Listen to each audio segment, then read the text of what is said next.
You know, that used to happen all the time. Now it doesn't happen too much.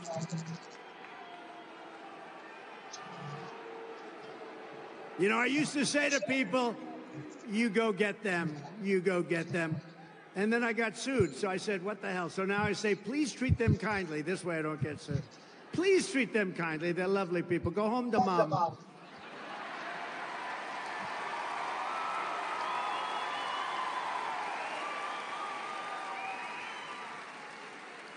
But we know that Joe Biden has always been too mentally incompetent. Is he gone? I think he's gone. We don't have that. Remember, we used to have it all the time? And I used to get angry with the cameras because they never show the crowd. They'll never show the crowd outside, which is many times the size of the crowd inside. They never do. But I used to get angry, and then I figured it must be the equipment. But I used to complain. They'd show me, my face, and a few of the people right back there, very attractive people.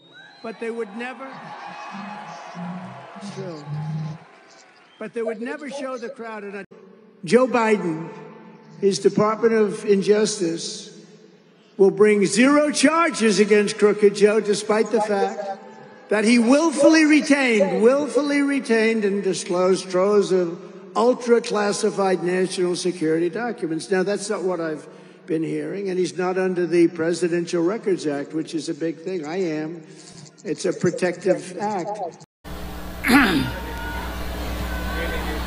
Medyo paus ang boses ko at pasensya ninyo ako. Maraming nasa utak ko papunta ako dito kung anong sasabihin ko. Puno kanina ang kaalaman ko. Ang problema nung sumayaw yung magkakaroon dito,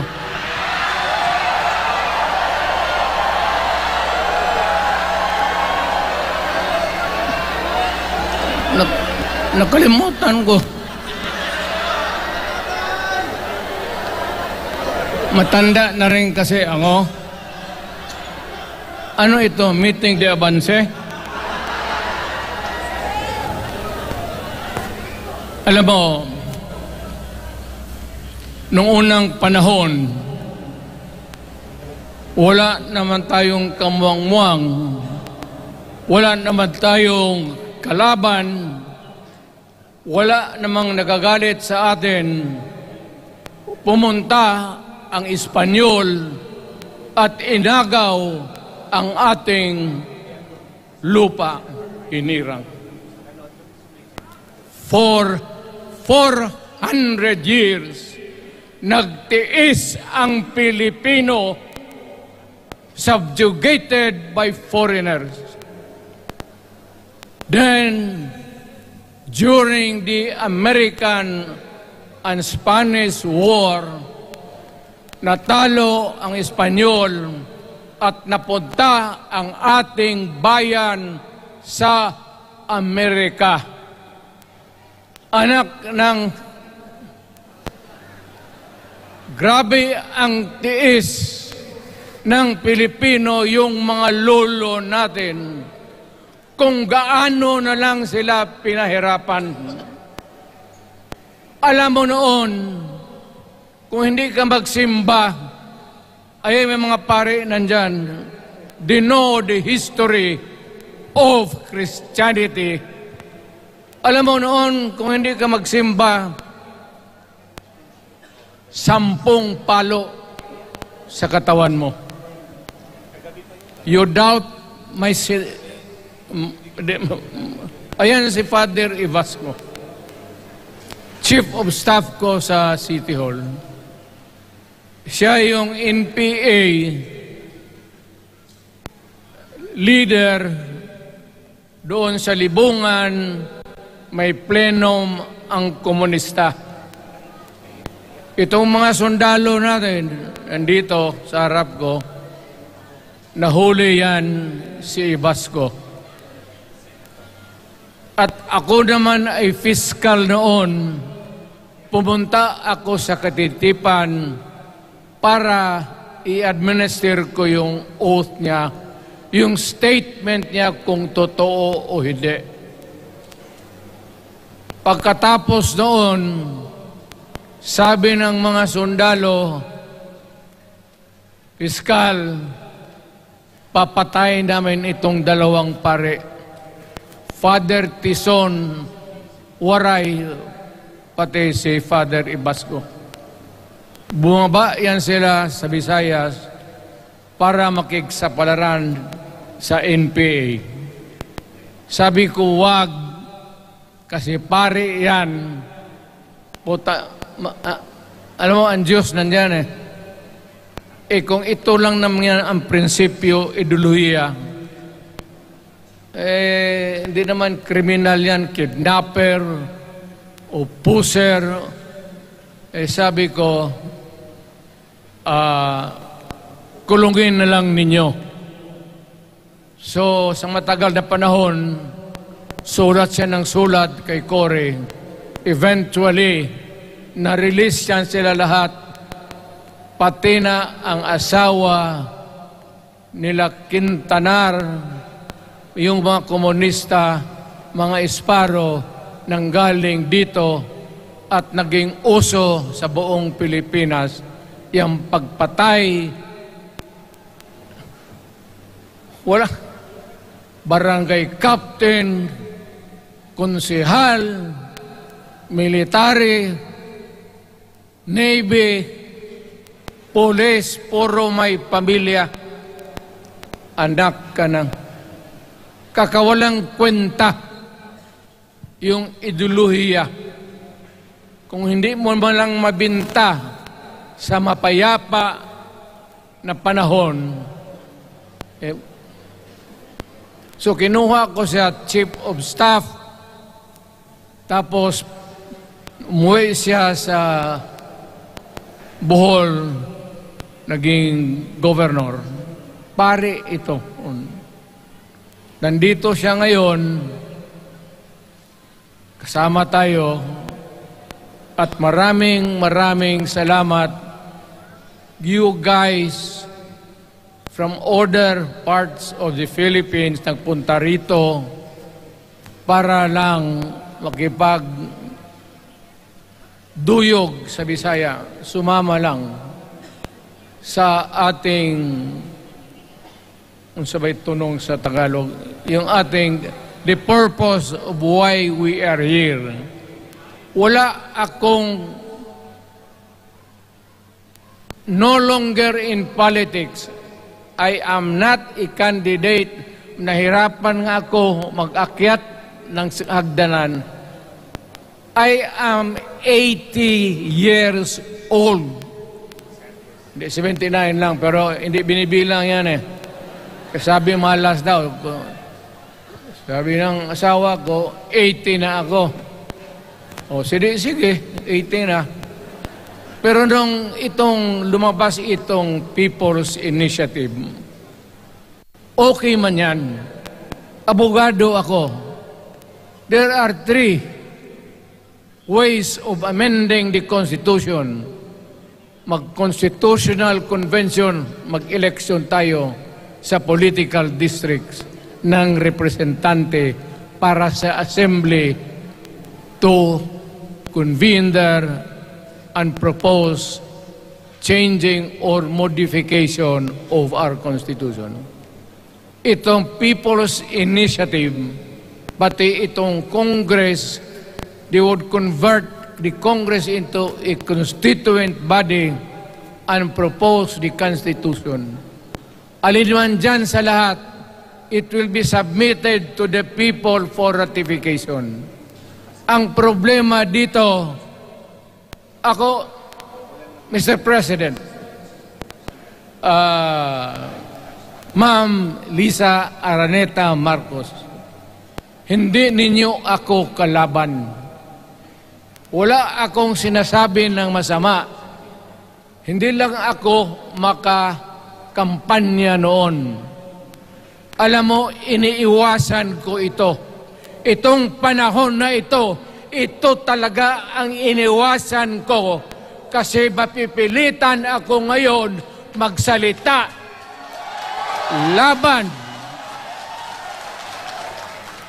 ng mga tao sa gobyerno. Alam mo, Mr. President, hindi ako maghingi ng tawad. Kagawan mo yan eh. It is your responsibility sa sarili mo. What you do in this world binds you. Iyo yan. Huwag mong sisihin ang ibang tao kasi sarili mong utak at katawan yan. Nung ako'y mayor, pinakitaan ako ng evidence ng PDEA. Doon sa listahan, nandoon yung pangalan mo. Ayaw kong sabihin yan kasi magkaibigan tayo. Kung hindi magkaibigan, magkakilala. Eh, ikaw pumapasok kayo ng alanganin. Mr. President, baka susunod ka sa dinaanan ng tatay mo. Diyan ako takot. Ayaw ko mangyari sa iyo yan. Pabor lang, ako namang nagmamakaawa kasi it will divide the nation at madugo itong panahon na ito. Alam mo, Mr. President, sabihin ko maya sa tao kung ano ka. Noong unang panahon, hindi tayo puro Bisaya nagkita-kita doon sa Luzon. There was a community of Filipinos. Galing Visayas, galing Ilonggo, galing Waray, galing Mindanao, galing Hulo, galing Lanao, Cebu, Samar, at Taas, Pampanga, Apare. Nagkita-kita yung mga minono natin. Kasi hinawakan tayo ng Espanyol, pati Amerikano. Nung dumating ang panahon na tayo'y nagkaharap na, sabi ng mga lolo natin, ano ang gawain natin sa bayan natin? Pwede ba tayong magbarangay-barangay lang o magkaisa tayo? Di na bale, iba-iba ang salita natin. It was agreed by the Filipinos then of all walks of life, ma-Ilocano, ma-Cebuano, mga taga Mindanao, they agreed to form a constitution. Alam mo, yung constitution parang bahayan sa tao. May poste. Sabi natin, magawa tayo ng magandang opisina where we can meet and talk about the destiny of this country. Doon, they agreed na may malaking bahay, may poste, mga malaking poste, at may mga muebles at kwarto, living rooms and all. Ang usapan na from time to time, lumalaki na ang bayan at magdagdag tayo ng mga opisina sa mga opisyal. Maganda yun. Bahay yun. Mga sahig, nandyan lahat. Lamesa, desks, chairs and everything. Wala tayong pinag-usapan na sirain yung bahay na yun. It was intended for posterity at inabot sa atin yung konstitusyon na yan. although it was amended and modified, but it is still the fundamental law since 1935 hanggang ngayon. At what keeps in Ilocano, Bisaya, Waray, Moro, bakit tayo nagkaisa? Magkaiba ang salita natin, ang pagkain, iba, ugali, iba. Bakit tayo andito ngayon? Dahil sa isang bahay. Yung bahay na yan, yung papel, the Constitution. Ngayon, ang Constitution is supposed to be a permanent thing.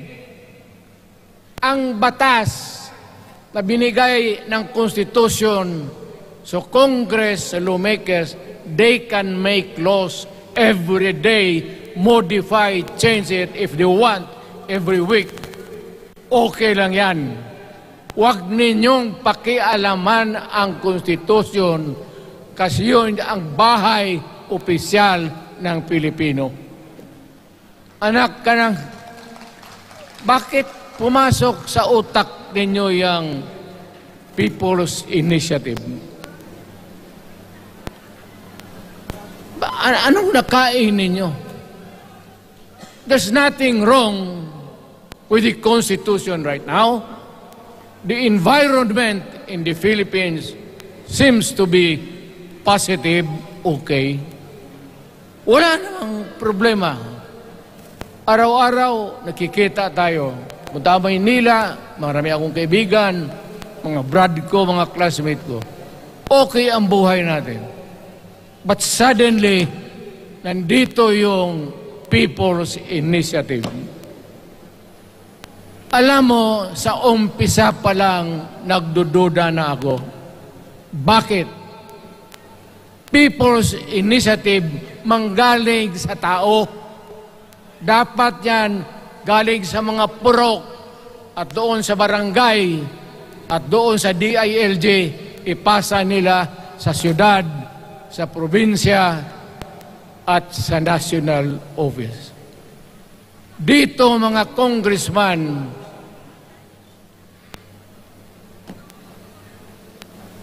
alam ninyo,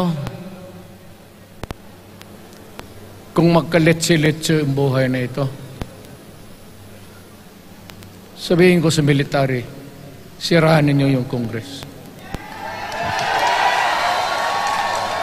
Magastos, nagbabayad tayo, nag-usik-usik sa kwarta. Sige pamayad para People's Initiative. So, what is the motivation? Galing ba sa puso ng tao yung pinipirma niya? Hindi yung pirma niya yung petition para ito, kaming nagsipirma dito, pumayag na merong pagkaiba ngayon sa Constitution. Perma lang, pati pera. Anong klase yung putang inang yun? Ganon na lang ang tingin ninyo sa Pilipino. Pagka ganon, maghiwalay-hiwalay na tayo. Kayong taga Luzon, pumunta na yan sa Mindanao, mag-declare na lang tayo ng independence separate. Bakit binababoy ninyo ang bayan natin? Ako naging presidente, ako naging mayor, ako naging congressman. Ang sinasabi ko sa inyo, putang ina.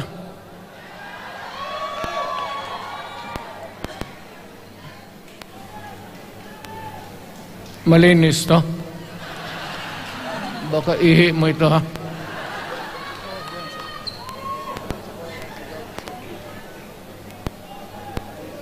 Kakaubos talaga ng laway itong...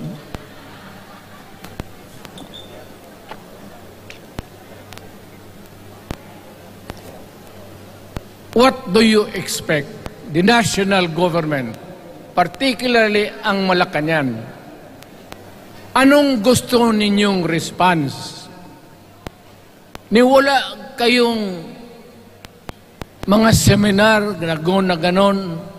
You never educated the Filipino people.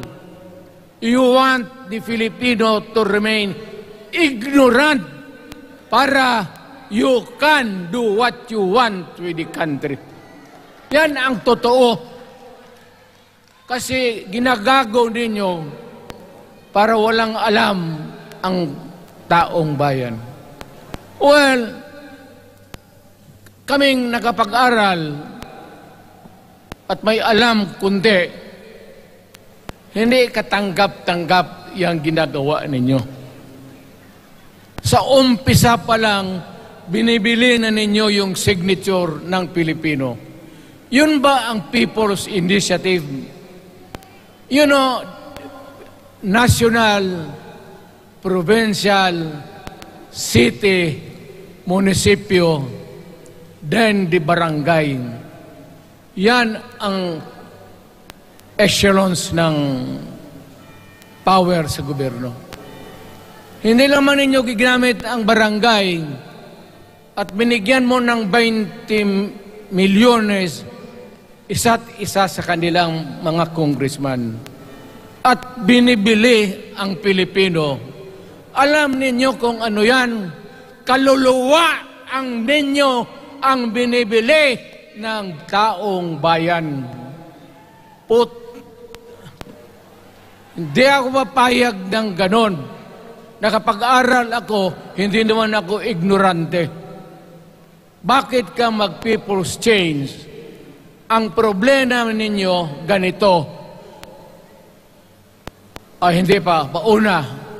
Ang malas ng Pilipinas, every president, almost all, pag naupo na dyan sa Malacanang, walang ginagawa kung mag-isip ang mga putang ina kung paano pahabain ang termino nila. That's the problem. Bakit ganon kayo? Ang demokrasya may eleksyon.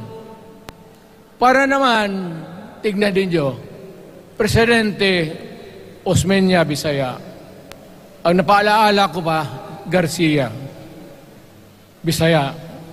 Then Magsaysay Ilocano. Then si Quirino Ilocano. Ganon dapat. Ang election is a cleansing process. Gumagalaw yan. Huwag mong pigilan. Ngayon, kung ikaw nandyan, naupo ka, you stop the process of governance, hintuin mo, kasi pahabain mo ang termino, gusto mo. Sabi ko nga sa iyo, Mr. President, kaibigan kita, Bingbong. Pag pinilit mo ito, lalabas ka ng Malacanang kagaya noong panahon na pinalayas kayo.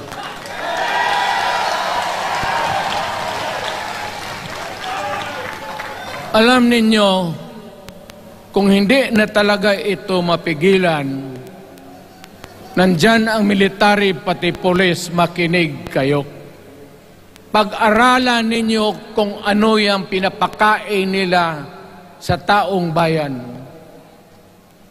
At pagka nakita ninyo kung ano ang mali, you correct it.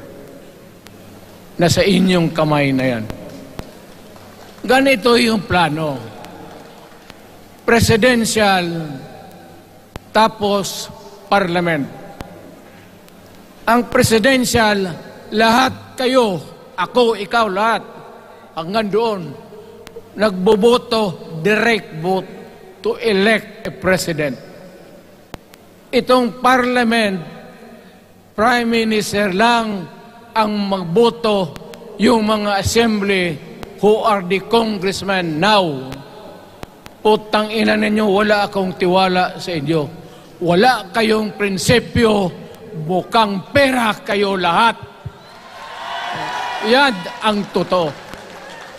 Kaya gusto ko, pag nagka-letse-letse nga pumasok ang military, palitan ninyo lahat. Arestuhin ninyo kasi nagsasayang ng pera at yung ginagastos nila is a fraud, swindling ang ginawa nila. You must account for the wasted money, for the money that you bought the signature of a Filipino. Bribery.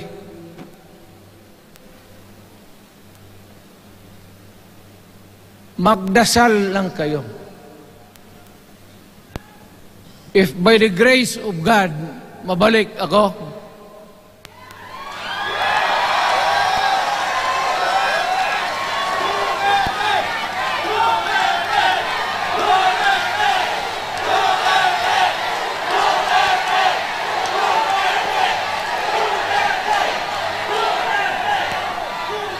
milagro lang naman yan, hindi ba yan totoo? Utang ina ko mabalik ako, arestuhin ko kayo lahat for the swindling of the Filipino people. You committed fraud. Pinagsayangan ninyo ang pera namin. People's Initiative does not involve buying the vote or the signature of the Filipino. Talagang mga wala kayong prinsipyo, mga putang ina ninyo. Yun daw, baski ano ka, diyan katagal ako, yan o. Yung sa likod ko, umupo ako diyan. Vice Mayor ako. Diyan, Mayor ako, pinakamatagal. Naging congressman ako. Presidente. Kayo, nagpasok sa Congress, eleksyon, nanalo, Seiko. So parang ganito, yung mga, para sa mga balaga, pati lalaki. Pasok niyan, Seiko. Paglabas niyan, pagkatapos, Rolex na. Pumunta ng Malacanang, nakatamaraw, paglabas niyan, nagka-Mercedes-Benz. Busog kayo lahat. Tingnan ninyo yung mga bahay noon ng mga congressman at tingnan ninyo ngayon kung ano kayaman sila, lalo na yung mga bahay nila sa Maynila.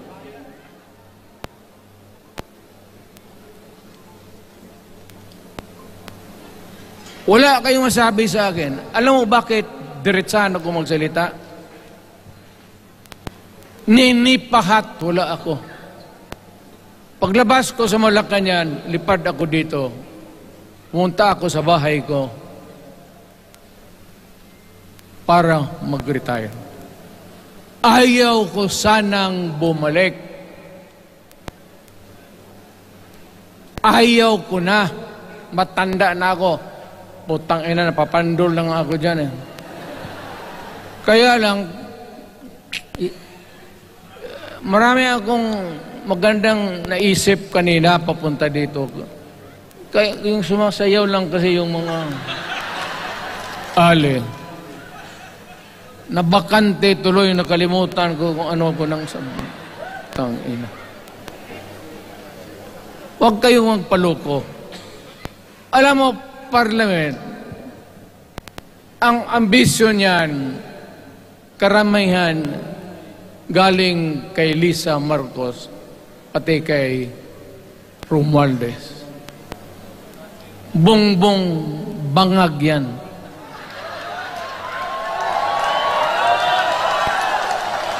That's why sinasabi ko na sa inyo ngayon, si Bongbong Marcos bangag noon, ngayong presidente na bangag natin ang presidente. Kayong mga military, alam ninyo yan. lalo na yung nasa Malacanang. Alam ninyo, the Armed Forces of the Philippines, alam ninyo, may drug addict tayo na presidente, putang inang yan. Ayun ang, bakit ako nagkaroon ng kaso ng ICC? Sabi nila, pinapagpatay ko raw yung mga drug pusher at drug addict. Mabutit na lang, wala na ako sa pwesto, baka kasali ka pa. No, Mr. President, pinilit ninyo kami. Kayo yung sa Bisaya, kinikitoy mo yung Pilipino. You are testing the waters. Not even. You are, pushing to the limits ang pasensya ng Pilipino. Huwag na huwag mong gawin yan. Huwag mong gawin yan, huwag mong ituluyan kaya magkagulo. Pag hindi namin napilitan kayo sa mga rallies, sa aming mga boses, ang sentimento namin, ako'y sinasabi ko sa military, nag-hemorrhage ang bayan, gastos dito ng gastos doon. Tapos kung mag-speech, ang pinag-usapan ang putang inang pobreng Pilipino. Gastos dito, gastos doon. Mga military, maawa kayo sa bayan. Pag hindi namin kaya, gawin na ninyo. Gawin ninyo, kawawa ang Pilipinas. Alam mo, presidente, tapos mag-parliament, tumatakbo ng assemblyman o congressman niya si Sandro, tapos ipasok nila sa assembly, gawain nilang prime minister. Yan nga ang sakit ng Pilipino. You want to perpetuate yourself in power at the expense ng buhay ng bayan. Mabuti sana kung bright kayo. Kung drug addict ka lang naman at may asawa kang hungry for power, tapos may isa itong taga Leyte, gusto siyang mag-prime minister at gawin niya itong bongbong, diyan ka lang, ako ang bahala. Ceremonial president ka na lang. Ako na ang magpatakbo ng bayan sa parliament. Yan ang plano nila. Yan ang hindi talaga matanggap natin. Kalukuhan niyang putang ina. Huwag kayong, alam mo, bakit ako makipag-away ng presidente? Marami siyang sundalo. Kaya natin, kayong pumalag, pero there is always a time for everything. May panahon na ikaw ay sikat.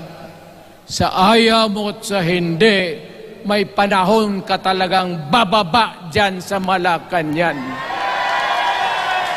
Gaano katagal ka man to hang on to the power, that is for God to decide for the nation. Kami, patayin ninyo, wala na akong silbi. Tapos na ako, naging presidente na ako. Nakatikim na ako ng pag-upo ng silya dyan sa Malacanang. Ganoon na lang ang ang alaga ko sa bayan. Alam mo ba, tanungin mo yung lahat ng senador, magbisita sila, isang kanin, isang pork chop o isda, sabaw. Noong panahon ko, sabi ko, yan lang ang mapakain ko sa inyo. Walang steak kasi mahal yan. Hindi natin pera itong kinakain natin. Yan ang totoo. Magtanong kayo ng taga-Malacanang dyan. Hindi ako nagpabibida. Sinabi ko lang, huwag ninyong kalimutan, Mr. President, ang delikadesa. Mahirap yan. Magkaroon tayo ng... Ngayon, wala naman, yun naman lang ang dapat lang pagpintuhan natin. Huwag kayong pumayag dyan. Binabastos kayo. Anong bakit? Bakit nadalhin tayo sa parliament? Anak ka na. So pag doon, kontrolado na nila, pati yung anak na assured na maging... Yan nga ang mahirap eh. Lahat na maging presidente, ang pamilya nila, walang inisip kung hindi paano titira dyan hanggang sa matapos ang panahon. May I remind you, itong election, papalit-palit ito. Para sa lahat, mayroong Ilocano, may Bicolano, may Bisaya. Hindi mo pwedeng suluhin yan. The election is a cleansing process. It does not, it's never the intention of the whoever wrote the Constitution na ikaw, isang Pilipino, taga-Paway, taga-Batangas, taga-Davao, ikaw, Rodrigo Duterte, nandiyan ka na, huwag ka nang umalis. It was not the intention of the lawmakers. Demokrasya tayo, Mr. President. Huwag mong kalimutan na isang term ka lang pagkatapos bababa ka na. Pag ayaw mong bumaba, utang ina magkagulo ang bayan, sabihin ko sa inyo. Ngayon, nakikinig kayong mga military. Gusto ninyong iwasan ang dugo? Kayo lang ang makapigil nito. Putang ina, pigilan mo yung kalukuhan na yan. Pagka hindi itong rally na ito, it will multiply all over the Philippines and there will be trouble. Ako ang nauna kasi galit ako. Dumaan ako ng presidente. Not even for a minute did I think or was thinking of extending my term even for one day. Noong natapos ako sa araw na yon, bumaba ako, sumakay ako, lumipad ako dito sa Davao. Ikaw, Mr. President, hintayin mo yung 6 year, kalimutan mo na yung kay Romualdez, kasi yan ang magpahamak sa iyo. At maraming magagalit sa iyo, pati na ang militar. Kaya hindi na ako magtatagal. Yun lang ang dasal ko. Reject. Protect the Constitution. I am calling now the armed forces and the PNP. Protect the Constitution. Trabaho ninyo yan. Huwag ninyong kalimutan. Kami, inyong dapat, you should worry about the nation. The millions of Filipinos. Huwag kayong mag-isip lang ng isang pamilya. Putang ina. Ilagay ninyo sa utak ninyo yan. Bahala kayo. Balang araw, magsisihan. Pero kasi umuulan naman, hindi ulan. Hindi, shower lang yan doon sa Malacanang, ginagawa nila, pasirit doon.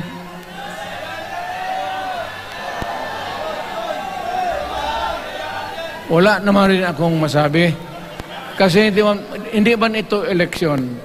Nakafocus lang ako sa People's Initiative and the way that they are handling the process of the People's Initiative. Ang nangyayari ngayon, hindi yan People's Initiative, kung hindi buying the people for their signatures. Pag-umpisa pa lang, bayaran na. At maniwala ka ng konstitusyon, lalabas yan maganda. Kung pira-pirahin lang tayo.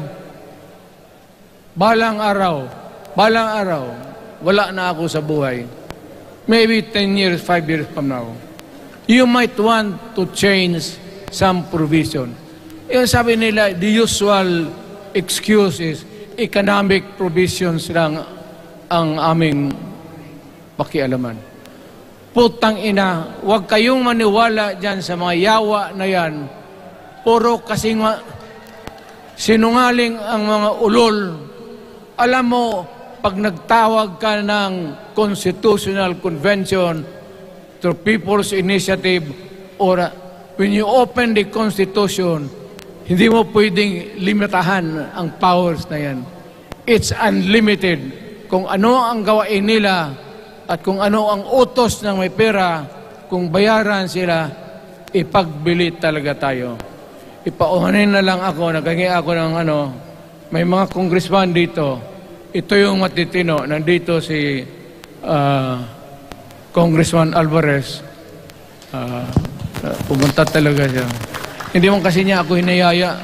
Kapupunta sana ako ng Tagum. Para lang Ako galit talaga. Bakit po putang ina? Sige. Bakit? Bisaya pa makumutan ko na imong naong. Magharap ka sa akin, ganoon ko yung mukha mo. Bakit? Bakit bigyan mong problema ang Pilipino? Ano ang kasalanan ng Pilipino at gumagastos kayo, binibili milyon ng milyon, kayong mga congressman, putang ina, istapa yan. Swindling yan. Kaya sabi ko, by a stroke of fate, nabalik ako dyan sa Malacanang. Kayong lahat, kagaya ng Marcelo, ng tatay mo, Bongbong, kayong lahat, congressman, nandoon kayo sa Krami. Ipasok kayo ng 2 taon para leksyon ninyo. Hindi ka maleksyon ng kalukuhan ninyo. Wala. Hindi pa nga naayos ang kati. Ano bang, what's wrong with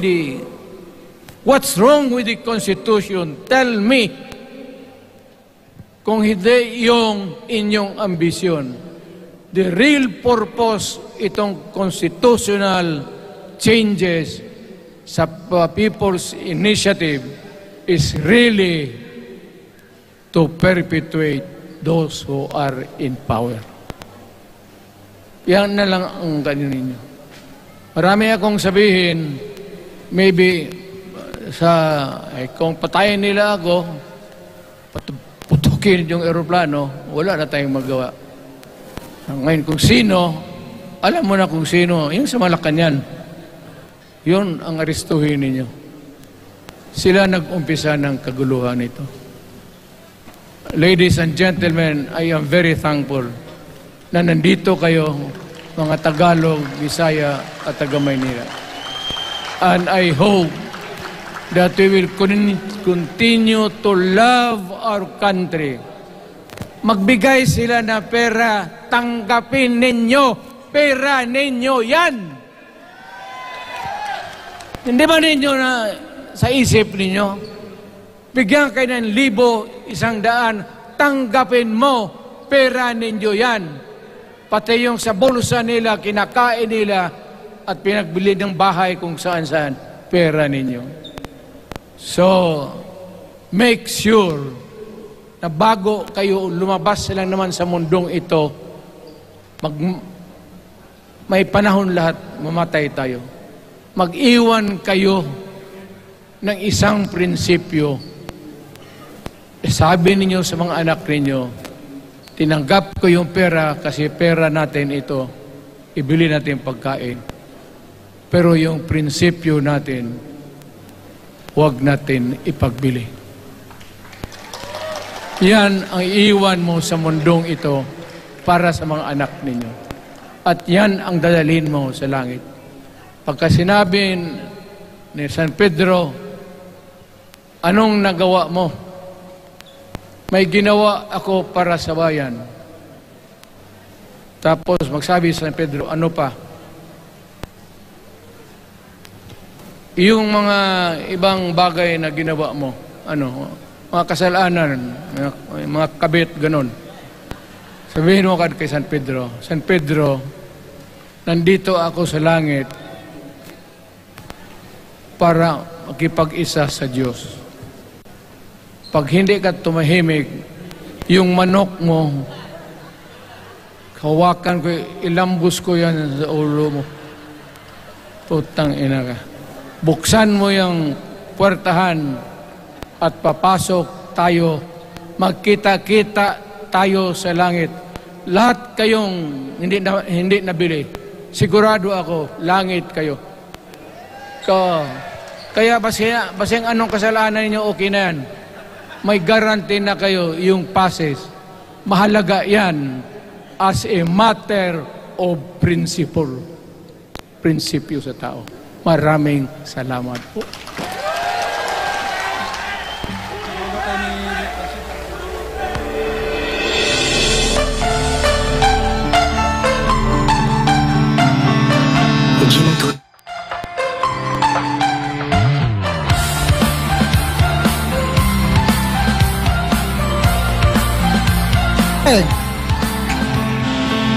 Tatalian